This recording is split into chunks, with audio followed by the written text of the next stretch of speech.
In this video, we are going to go over a handful of examples of the quotient rule.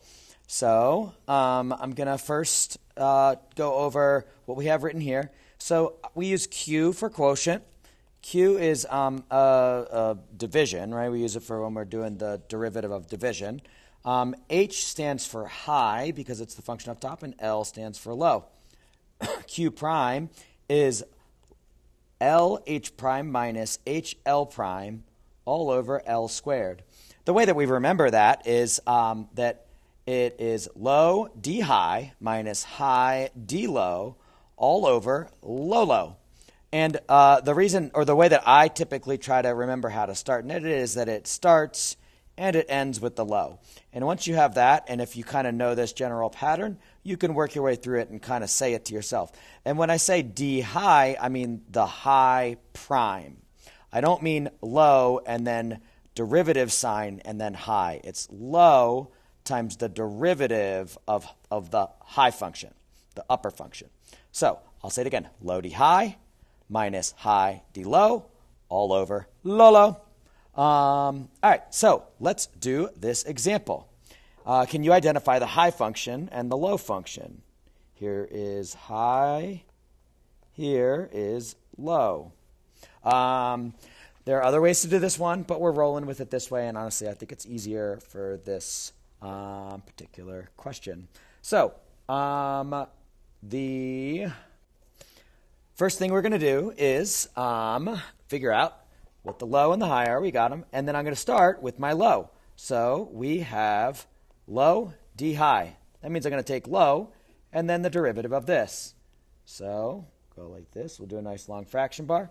Low, it's cosine x times D high. The derivative of the high is 3x squared.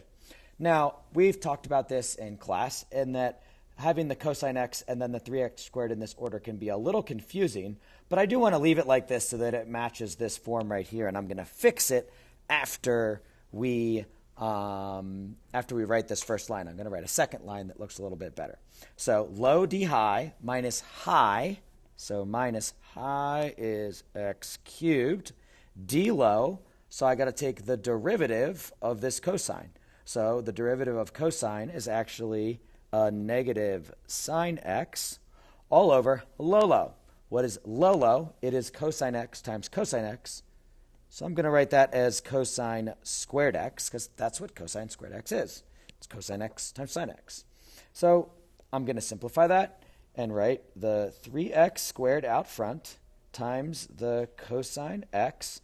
And then I'm going to look at the double negative that we have right here, which is going to go to be a positive. So we wind up getting plus x cubed sine x. And then the bottom is just, again, that cosine squared x. And that's the derivative. There are oftentimes we can simplify these, but for this one, we're good with it like that. And let's go into the next example. The next one we're going to do is the derivative of tangent of x. Now, we're doing quotient rule. You may say, whoa, there's no fraction. How am I going to use quotient rule? Well, there's a handful of things that actually are really important for this one that are going to show up from Algebra 2 or pre-calc, however you want to think about it.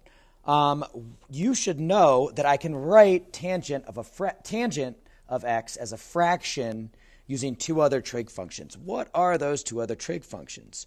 Well, you should know that tangent is the same as sine of x over cosine x.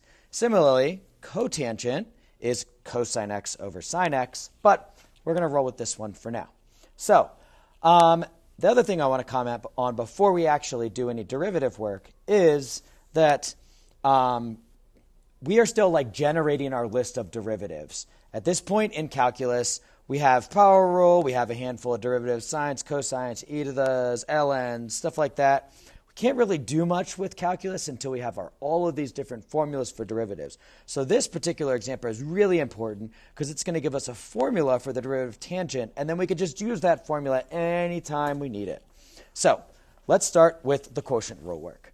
First thing I'm going to do is label the h and the L for high and low. And now let's just roll into the formula. So it is low, that is cosine x, d high, that's the derivative of the high. So the high is sine x. What's sine's derivative? Well, sine's derivative is a cosine. So I'm going to go cosine x times another cosine x. That's the high, sorry, that is the, let me get my pointer, the low times the derivative of the high. Okay, minus, and then I get high, which is sine x, times d low. That is the derivative of the low. Well, the derivative of a cosine is a negative sine x. And then all over low low. Low low is cosine squared x. Now I'm going to go ahead and come up here and simplify. That's going to give me a fraction bar. The top, what's a cosine times a cosine? It's a cosine squared. And then what's a sine times a sine? Oh, sorry, I get a double negative here because it's a minus and then another minus on the sine x. What's a sine times a sine? That's a sine squared x all over cosine squared x. Now, we are going to simplify, but there's a common error for simplification, which is canceling this with this and then just crossing them out and writing them both as ones. I don't want to get into why we can't do that, but that's not a legitimate math move. We do not want to cancel this with this. But we do have another identity from Algebra 2 and trig. Do you remember the identity sine squared x plus cosine squared x is equal to 1? You should. And look at what we have up top here. It's just written in the opposite order. Cosine squared x plus sine squared x. That is sine squared x plus cosine squared x. So what's this green box going to be? It's going to be 1. So my derivative is 1 over cosine squared of x. And then I'm almost done. I guess you could leave it like this, but it would become difficult for us to remember it and to use it. We typically, for reasons that you'll understand as we move along, don't want to have fractions in our formulas. So you should also know, this is kind of like the third thing you should know from Algebra 2 and trig, what secant is, what cosecant is, what cotangent is. Well, secant of x is 1 over cosine of x. And notice, what do we have here? I've got 1 over cosine squared.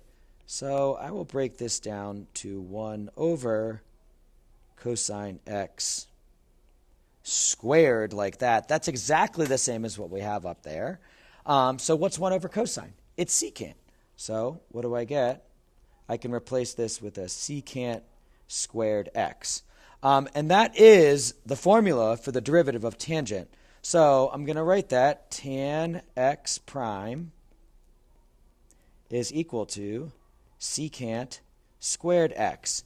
And then that becomes a formula that we can use over and over again anytime we have to take the derivative of tangent, anytime it comes up in the rest of this course. So we're going to do the same with one more, and I will be back in just a moment. All right, last example for this video. We're working on quotient rule. I want to do the derivative of secant x. Again, I'm going to change my notation a little bit. Derivative with respect to x of secant x. That's exactly the same as just writing secant of x with a prime sign on it, but I want you to start getting used to different types of notations. So if I want to do this, again, it's really similar to the one that we just talked about, tangent, where all right, there isn't a fraction. So the question is, how do we make it a fraction? So we know that secant, we just talked about it up there. Remember that? Secant is 1 over cosine. So notice 1 over cosine has a fraction in it. So what I can do is if I want to find the derivative of this, I can write it as a fraction. So we'll go ahead and do that. Equals, I'm going to flip over to the prime notation, 1 over cosine of x prime. And now, since it's a fraction, and I know the derivative of cosine, and I know the derivative of 1, we can apply quotient rule. So what is this? It is low, okay? And I've got this right here for us to sort of reference off of. So I've got low. What is that? It's cosine x times. All right, now this one's a little bit different. Notice the function that is up top that we refer to as high. High is 1. Now, what's the derivative of 1? You may be like, but it's easy. The derivative of any constant function that is just going to be flat is always 0. What's the slope of y equals 1? It's nothing. It's a flat line. So what's the derivative of 1? It's just a 0. So when I do low d high, I wind up getting cosine x times 0. It's going to work out nicely, and you'll see why. Now we get minus high. What is high? It's 1 times d low. That is minus sine x. That's because low is cosine and its derivative is negative sine. All over low low. What's low low? It is cosine squared x. Now I'll scroll down here. So what happens next? Well, I'm going to simplify some things here. First off, this just gets knocked out because 0 times cosine is nothing. So that's gone. Then minus and minus turn to a double negative. It's a plus. What's 1 times sine? What's 1 times sine? It just leaves me at sine. So what I'm going to wind up getting here is just very simply sine x over cosine squared x. Now, let me go back to the previous example that we had that we were talking about. Remember back here when I was like, we don't want to leave it like this because this is annoying to remember. Okay? Same thing here. Or we don't want to have fractions in our answers. Same thing here. This is like a legitimate answer, but it's not very helpful because A, it's complicated, and B, it's got a fraction in it. So we want to eliminate as much of that as we can. I'll be honest, the derivative is a little complicated, but you'll get to know it really well. So what do? Might not be the most intuitive, but that's why I'm here to help you out. What do I get? I'm going to actually split this up into 2 separate fractions. So what's the first fraction going to be? It's going to be sine x over, I'm going to take one of those cosine x's times, and then notice, I'm just going to write it and explain it, and then I'm going to write 1 over cosine x. Now, why can I do that? That's because if I multiply the 1 by the sine and the cosine by the cosine, I get this back. And that's how multiplication of fractions work. I multiply top by top and bottom by bottom. So you should see that this is equal to that. You may say, hey, that's not more simple. Why are we doing that? Well, watch what happens. These are actually 2 things that we've already talked about. What is sine over cosine? Sine over cosine is tangent x times what is 1 over cosine? Well, we've been talking about that a lot. Isn't 1 over cosine just secant x? So that's tan x times secant x. Now, we've got a line that doesn't have fractions, but we're going to switch the order of them because the conventional way to write this derivative is to write secant x times tangent x. And that, is the derivative of secant x. So, summary, real quick. We did an example, and then we worked out 2 formulas that are very important as we move along. Tan x prime is secant squared x, and secant x prime is secant x tangent x. Now that we have those 2, we don't need to prove it again. We can use it anytime we want, and then it becomes really useful. All we have to do at this point is figure out the last couple of trig functions, and then we have a giant list of derivatives, and we can do all kinds of work with calculus. So, thank you. See you soon. Bye.